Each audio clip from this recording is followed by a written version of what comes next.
നമസ്കാരം. ആദ്യഘട്ട ലോക്സഭാ തെരഞ്ഞെടുപ്പിന്റെ വലിയ ആവേശത്തിലാണ് രാജ്യം. 2024 ലോക്സഭാ തെരഞ്ഞെടുപ്പിന്റെ ആദ്യ വിധിയെഴുത്ത് നാളെ നടക്കുകയാണ്. നമുക്കറിയാം, ദക്ഷിണേന്ത്യയിൽ തമിഴ്നാട്ടിൽ മുഴുവൻ സീറ്റുകളിലേക്കും നാളെ തെരഞ്ഞെടുപ്പ് നടക്കുന്നുണ്ട്. മാത്രമല്ല, വിവിധ കേന്ദ്രഭരണ പ്രദേശങ്ങളിലേക്കുള്ള തെരഞ്ഞെടുപ്പ് നാളെ തന്നെയാണ് നടക്കുന്നത്. എന്തായാലും 102 മണ്ഡലങ്ങളിലായി 165 സ്ഥാനാർത്ഥികളാണ് ഒന്നാം ഘട്ടത്തിൽ ജനവിധി തേടാനൊരുങ്ങുന്നത്.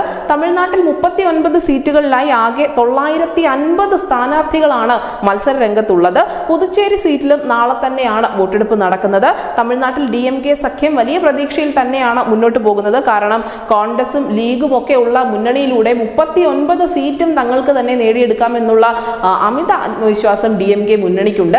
അതേസമയം മറുവശത്ത് ADMKയും BJPയും ഒക്കെ വലിയ പ്രതീക്ഷ തന്നെ പുലർത്തുന്നുണ്ട്. പ്രത്യേകിച്ചും BJPയുടെ പ്രതീക്ഷകൾ വാനോളമാണ്. കാരണം അവസാന നിമിഷങ്ങളിൽ വന്ന സർവേയിൽ ഉൾപ്പെടെ BJP തമിഴ്നാട്ടിൽ സീറ്റുകൾ സ്വന്തമാക്കുമെന്ന് തറപ്പിച്ച് പറയുന്നുണ്ട്. അതുകൊണ്ട് തന്നെ BJP അണ്ണാമലയുടെ നേതൃത്വത്തിൽ സംസ്ഥാനത്ത് പ്രചരണ രംഗത്ത് ഉൾപ്പെടെ വളരെ സജീവമായ മുന്നേറ്റം കാഴ്ചവെച്ചിരുന്നു. എന്തായാലും ഈ തമിഴ്നാട്ടിലും കേന്ദ്രഭരണ പ്രദേശങ്ങളിലും മാത്രമല്ല, മറിച്ച് രാജസ്ഥാനിലും UPയിലും ബീഹാറിലും ബംഗാളിലും ഒക്കെ ചില സീറ്റുകളിൽ നാളെ തന്നെയാണ് തെരഞ്ഞെടുപ്പ് നടക്കാൻ പോകുന്നത്. നേരത്തെ നമ്മൾ സൂചിപ്പിച്ചതുപോലെ തമിഴ്നാട്ടിലെ 39 സീറ്റുകളും ഉത്തരാഖണ്ഡിലെ 5 സീറ്റുകളും അരുണാചൽ പ്രദേശിലെ 2 സീറ്റുകളും മണിപ്പൂർ, മേഘാലയ എന്നിവിടങ്ങളിലെ 2 സീറ്റുകളും അതിനോടൊപ്പം തന്നെ മിസോറാമിലെ 1 സീറ്റ്, നാഗാലാൻഡിലെയും സിക്കിമിലെയും ഓരോ സീറ്റ് എന്നീ ഇടങ്ങളിൽ കൂടി, ലോക്സഭാ മണ്ഡലങ്ങളിൽ കൂടി നാളെ തെരഞ്ഞെടുപ്പ് നടക്കുന്നുണ്ട്.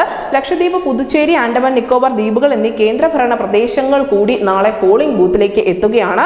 എന്തായാലും ലോക്സഭാ സീറ്റുകളുടെ കാര്യത്തിൽ ഏറ്റവും അധികം എണ്ണമുള്ള ഉത്തർപ്രദേശ് കൂടി തെരഞ്ഞെടുപ്പ് ഗോതയിൽ വളരെ സജീവമായിരുന്നു. കാരണം ഇവിടുത്തെ 8 ലോക്സഭാ സീറ്റുകളിലേക്ക് ആദ്യഘട്ടത്തിൽ, അതായത് നാളെ തന്നെ തെരഞ്ഞെടുപ്പ് നടക്കുന്നുണ്ട്.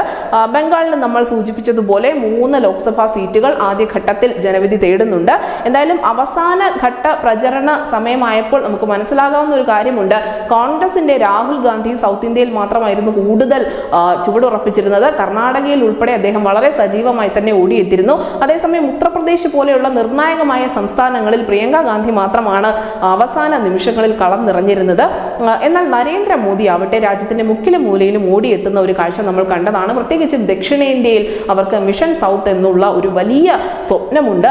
ആ സ്വപ്നത്തിനൊപ്പം തന്നെ മറ്റ് ഇടങ്ങൾക്കും അതേ പ്രാധാന്യം നൽകിക്കൊണ്ട് തന്നെയാണ് മോദി തെരഞ്ഞെടുപ്പ് രംഗത്ത് സജീവമായിരുന്നത്, പ്രചരണ രംഗത്തുൾപ്പെടെ സജീവമായിരുന്നത്.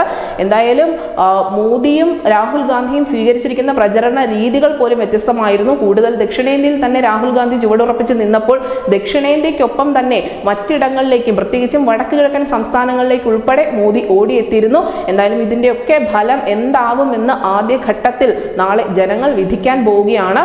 വലിയ രീതിയിലുള്ള സുരക്ഷാ ക്രമീകരണങ്ങൾ ഓരോ സംസ്ഥാനത്തും നിലനിൽക്കുന്നുണ്ട്. ഇന്ന് നിശബ്ദ പ്രചരണം മാത്രമേ നടക്കുകയുള്ളൂ എന്ന് നമുക്കറിയാം. അതുകൊണ്ട് തന്നെ കർശനമായ നിരീക്ഷണം തെരഞ്ഞെടുപ്പ് കമ്മീഷന്റെ ഭാഗത്തു നിന്നും ഉണ്ടാവുന്നുണ്ട്. News desk Malayalam.